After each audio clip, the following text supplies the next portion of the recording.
Right 13 ఇక్కడ మీరు చూస్తే గనక 13,300 ఇట్ ఈజ్ 3,000. ఆన్సర్ 15,000 కంటే ఎక్కువ ఉండాలి. ఆన్సర్ 15,000 కంటే ఎక్కువ ఉండాలి. 15,000 కంటే ఎక్కువ ఉండాలి. సో ఇక్కడ మీరు చూస్తే గనక రైట్ 13 అనేది 416 అయింది. 3 6గా ఎప్పుడు వస్తుంది sir? 3 2 6. 3 2 6. Are you all with me? 5 2 10.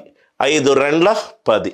Right. So ఇక్కడ 13 and 41,600. 13 and 41,600. నవ్వు ఇక్కడ చూస్తే సార్ ఇక్కడ 2 జీరోలు కనబడుతున్నాయి. ఇక్కడ 2 జీరోలు కనబడుతున్నాయి.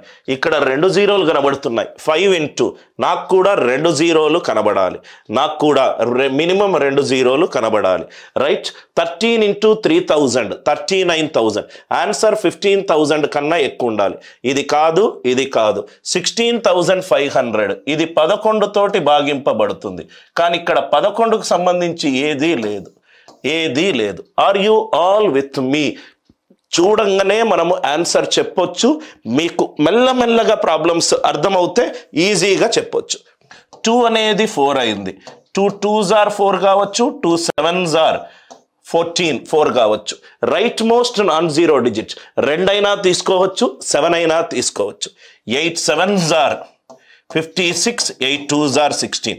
ఆన్సర్లో నాకు ఎంత ఉండాలి? 6 ఉండాలి.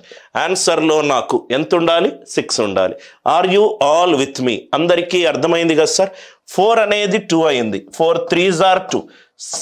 3 3s are 9. ఆన్సర్లో 9 ఉండాలి. ఆన్సర్లో 9 ఉండాలి. ఆన్సర్లో 9 ఉండాలి. Answer 189. Are you all with me? అందరికీ ఈ లాజిక్ అందరికీ అర్థమైంది కదా సార్? సింపుల్ క్వశ్చన్స్ నుంచి మిమ్మల్ని ఒక స్టేజ్ వరకు తీసుకెళ్తాను సార్.